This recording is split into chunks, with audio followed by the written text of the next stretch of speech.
3 billion people. That's how many watch the World Cup final. Not the Super Bowl, not the Olympics opening ceremony, the World Cup final. But here's what most people don't know. The whole thing almost never happened. It was nearly killed before the first ball was ever kicked by politics, money, and a world that wasn't sure it wanted this at all.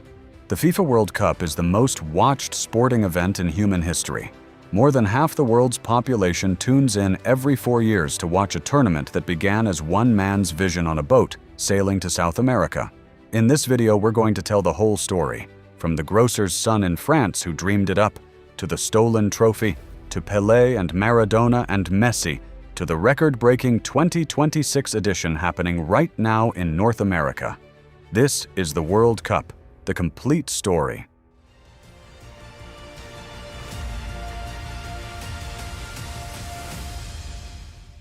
To understand the World Cup, you have to understand the man who wouldn't let it die. His name was Jules Rimet. He was born in 1873 in a tiny village in eastern France. The son of a grocer, he became a lawyer, and then he fell in love with football. Rimet became president of the French Football Federation in 1919, and then president of FIFA in 1921. And from the moment he took that chair, he had one obsession: a world championship of football, run by FIFA, open to every nation on earth. The idea sounds obvious today. In 1921, it was radical. Football had been in the Olympics since 1900, but the Olympics only allowed amateurs. Professional players, the best in the world, were locked out. Rimet thought that was absurd. He spent years building support, convincing national associations, arguing, negotiating, persuading. And finally, in May 1928, at the 17th FIFA Congress in Amsterdam, the vote was taken. The World Cup was approved. Now came the harder question: where would it be held? Uruguay stepped forward. They were the reigning Olympic champions, having won in 1924 and again in 1928, and they made an offer no one could refuse. They would build a brand new stadium, and they would pay the travel costs for every team that came. In 1930, at the height of the Great Depression, that offer mattered enormously. Even so, European teams were reluctant. The trip by ship would take 2 weeks each way. Players feared their jobs would be gone when they returned. Country after country declined. No European team committed until 2 months before the tournament began. Eventually, Rimet personally persuaded 4 European nations to make the journey: France, Belgium, Romania, and Yugoslavia. On June 21, 1930, Jules Rimet boarded the SS Conteverde in France, carrying in his bag the brand new World Cup trophy designed by French sculptor Abel Lafleur, a gold-plated figurine of Nike, the goddess of victory. 2 weeks at sea. And then, Uruguay. 13 nations. The first FIFA World Cup. July 13, 1930. Uruguay won the first World Cup, beating Argentina 4-2 in the final in front of a packed Estadio Centenario, which Rimet had called a temple of football. The crowd? Roughly 68,000 people. But the early years of the World Cup were anything but smooth. Uruguay, furious about Europe's poor attendance in 1930, boycotted the 1934 tournament in Italy. Italy, under Benito Mussolini, used the tournament as propaganda for his fascist regime. They won, and defended their title in France in 1938. Then the world went to war. The 1942 and 1946 World Cups were cancelled. The tournament went dark for 12 years. And the trophy itself? During the war, Italy's FIFA vice president Ottorino Barassi removed it from a bank vault in Rome and hid it in a shoebox under his bed to prevent the Nazis from taking it. He kept it there for the entire duration of the war. The World Cup returned in 1950, hosted by Brazil, in the most dramatic fashion imaginable. The final group stage match, effectively the final, was played at the Maracanã Stadium in Rio de Janeiro, in front of an estimated 200,000 people, the largest crowd ever to watch a football match in history. Brazil needed only a draw to win. Uruguay needed a win. Uruguay won 2-1. The moment, known in Brazil as the Maracanazo, is still considered one of the most shocking results in sporting history.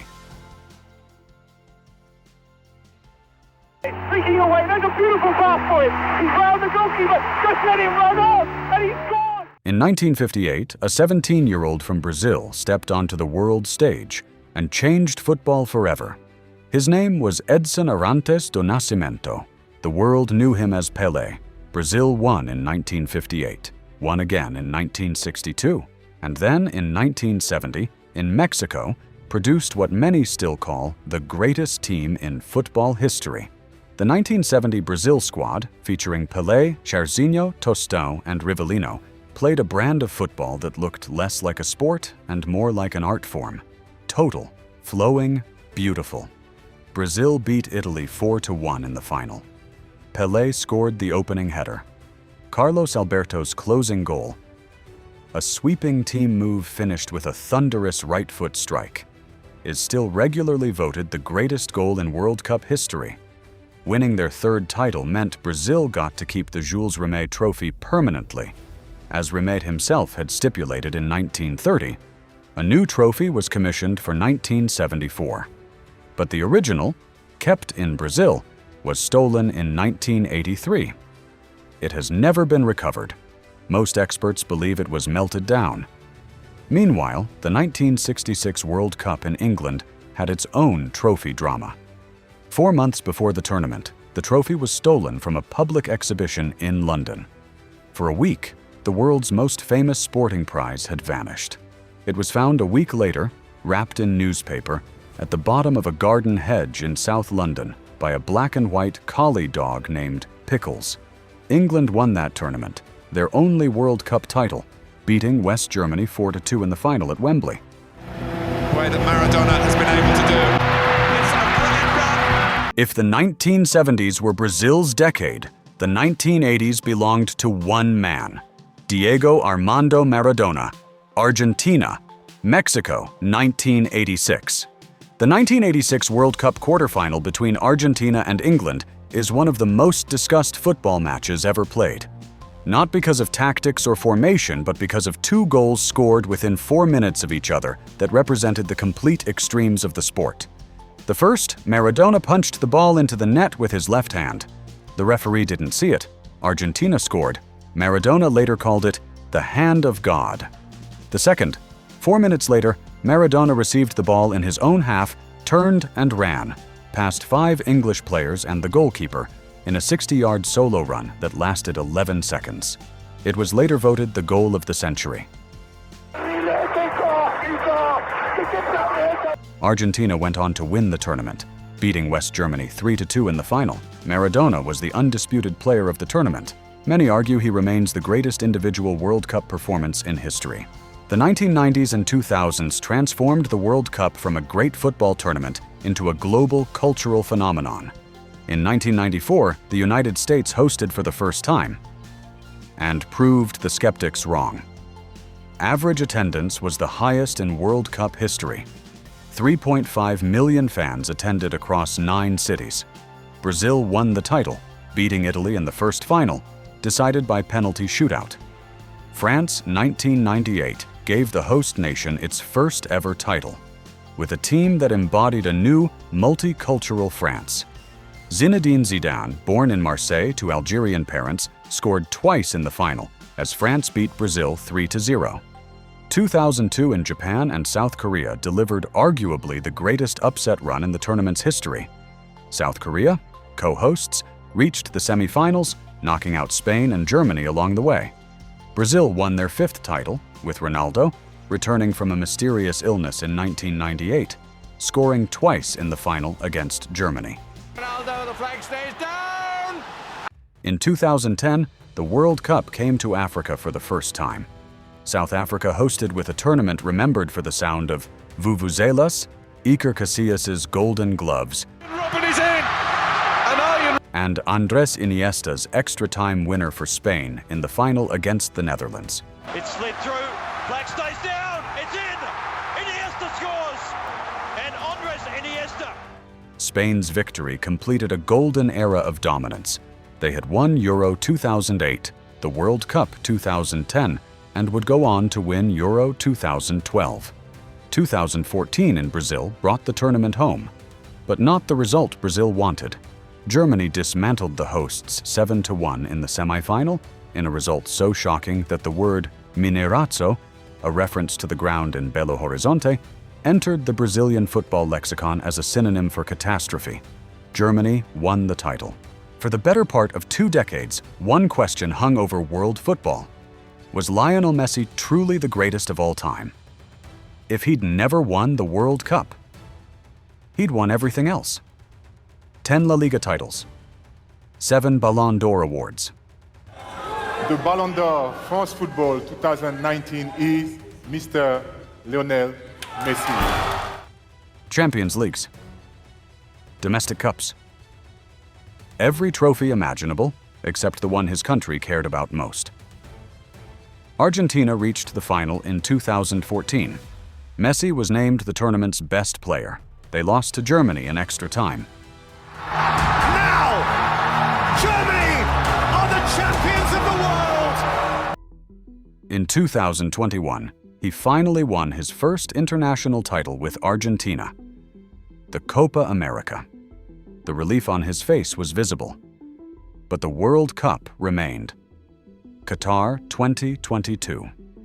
The most controversial World Cup in history, held in winter for the first time in a country that had never previously qualified for the tournament, and amid significant criticism of the host nation's human rights record. And yet, the football delivered something extraordinary. The final between Argentina and France may be the greatest World Cup final ever played. Argentina led 2-0 with 10 minutes left. Kylian Mbappé scored twice in 90 seconds to level it, 2-2, extra time. Messi scored again. Mbappé equalized again from the penalty spot, 3-3, penalties. Argentina won. Messi finally had his World Cup. He was 35 years old. He cried. His teammates carried him. A nation of 46 million people, and hundreds of millions more around the world, erupted. The question was answered. Lionel Messi. Messi's hit! Oh! That's what they came for!